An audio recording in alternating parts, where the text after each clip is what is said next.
J'ai envie de partager avec toi quelques petits rituels pour manifester l'abondance. Vous savez que l'abondance, c'est un état d'esprit dans un premier temps. Et ensuite, il faut que tu puisses avoir autour de toi des choses qui disent à ton subconscient que tu vis dans l'abondance.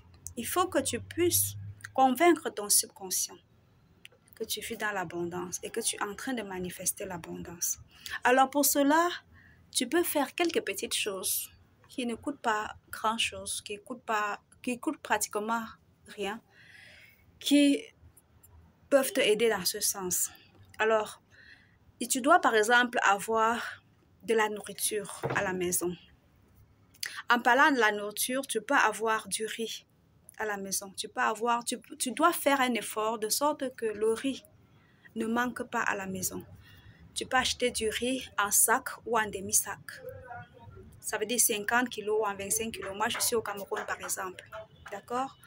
Tu peux faire en sorte que le riz ne manque jamais à la maison. De sorte que lorsque tu regardes ton riz, tu vois du riz en abondance.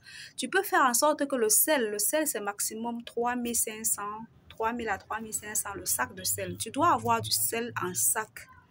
Tu peux faire en sorte qu'il y ait quelques provisions, pas très chères, mais lorsque tu regardes ça, tu vois de l'abondance en fait. Tu peux faire en sorte, par exemple, que tu aies toujours, par exemple, du papier toilette en abondance à la maison. Tu aies des mouchoirs, tu aies des petites choses qui ne coûtent pas cher, mais qui, autour de toi, tu as une certaine abondance. De sorte que, tu vois, par exemple, j'ai souvent entendu des gens, par exemple, aller demander, j'ai souvent vu des gens demander du sel au voisinage, demander du cube, demander des petites choses comme ça. Ce sont des choses que, si avec une bonne organisation, tu peux les avoir en abondance à la maison. Tu vois, tu achètes si tu utilises du cube, tu achètes ton cube en paquet, tu achètes ton sel en sac. Bref, des petites choses comme ça, pas chères du tout. Et ça t'apporte une certaine paix. Des allumettes, tu achètes en paquet. Tu vois, des petites choses comme ça, tu achètes en paquet. Et petit à petit, tu vas prendre l'habitude. Tu vas te mettre dans ces habitudes de pouvoir acheter des choses en grande quantité. Il en est par exemple de même dans ta garde-robe. Tu fais de la place. Tu fais de la place. Tu visites des sites internet ou bien tu vas dans des magasins pour regarder des belles robes, tu regarder des choses qui te plaisent. Bref, c'est-à-dire que tu pratiques la visualisation.